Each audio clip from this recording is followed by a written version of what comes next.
நமஸ்தே குட்டீஸ், நம்மளோட குட்டி ஹிந்தி லேர்னர் சேனல்ல நம்ம இன்னைக்கு பார்க்க போறது மத்தியமா பேப்பர் 2ல செகண்ட் எக்ஸசைஸ் किसी ये कहानी का सारांश लिखिए. அதுல நம்ம இன்னைக்கு பார்க்க போறது பகீரத் की तपस्या कहानी का सारांश लिखिए. பகீரதனுடைய தவம் அந்த கதையோட சாராம்ச சுருக்கம் நம்ம இன்னைக்கு பார்க்க போறோம். ராஜா பகீரத் का परिचय, அதாவது அந்த பகீரத் ராஜாவோட इंट्रोडक्शन. भगीरथ एक क्षावागु अंश के सूर्य अंशी राजा थे.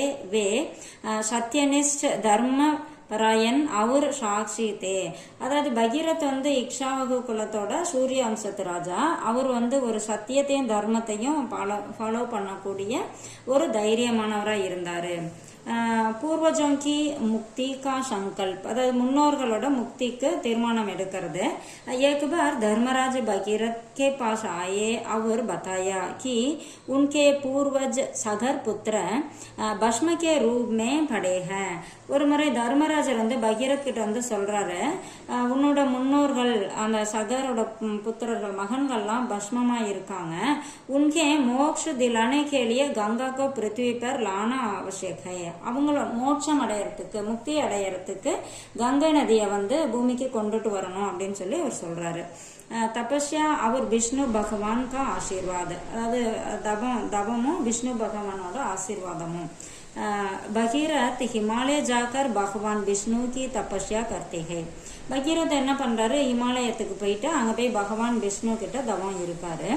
विष्णु प्रकट होकर शिव जी की तपस्या करने का ஆதேஷ் தேத்தே ஹே. அவர் என்ன பண்றாரு, விஷ்ணு வெளிப்பட்டு தோன்றாரு. அவருக்கு முன்னாடி பகீரத்துக்கு முன்னாடி தோன்றி நீ சிவன் கிட்ட தவம் இருக்கணும் அப்படின்னு சொல்லி சொல்றாரு.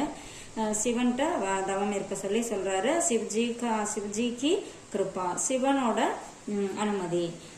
பகீரத் சிவ்ஜி கி தபஸ்யா கர்த்தே ஹே. பகீரத் என்ன பண்றாரு, விஷ்ணு சொன்னார் இல்லையா சிவன் கிட்ட தவம் இருக்க சொல்லி. சோ பகீரத் சிவன் கிட்ட தவம் இருக்காரு. शिवजी प्रसन्न होकर गंगा को पृथ्वी पर लाने की अनुमति देते हैं और उसके वेग को अपने जड़ाओं में समाहित करते हैं.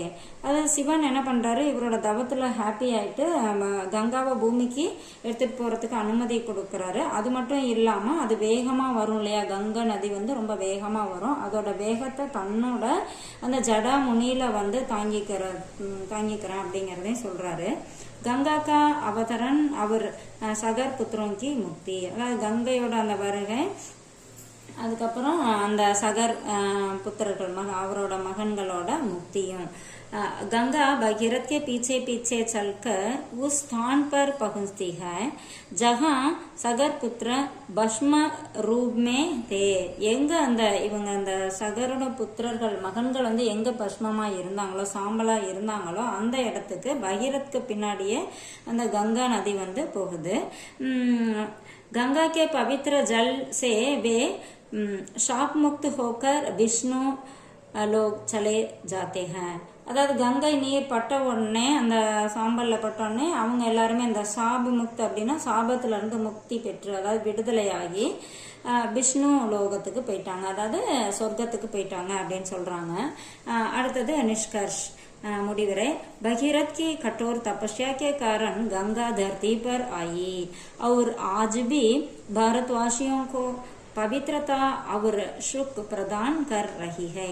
அதாவது பகீரதனோட அந்த கடுமையான தபத்தால கங்கை நதி பூமிக்கு வந்தது. அது மட்டும் இல்லாம இன்னைக்கும் இந்தியா ஒரு புனிதமானதாகவும் ஒரு நல்ல ஹாப்பியாகவும் இருக்கிறதுக்கு, அதாவது வளமானதாகவும் நம்மளை வச்சுக்குது அப்படின்னு சொல்லி சொல்றாங்க. இது புக்கில் இருக்கு, நான் கொஞ்சம் ஷார்ட் பண்ணி கொடுத்துருக்கேன். உங்களுக்கு ரொம்ப யூஸ்ஃபுல்லா இருக்குன்னு நினைக்கிறேன். தேங்க்யூ.